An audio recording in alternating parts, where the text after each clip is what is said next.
In this video, you will learn how to create an automatic job. First, click New Job. Then, select Automatic.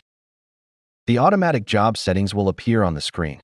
Ensure that the machine is loaded with the proper documents and enclosures according to the job settings on the screen.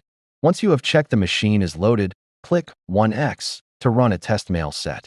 If the test mail set is not correct, click Mail Set Not OK and adjust the settings accordingly. If the test mail set is correct, click Mail Set OK. Click the Save icon to save the job. Enter a name and description to identify the job for future use.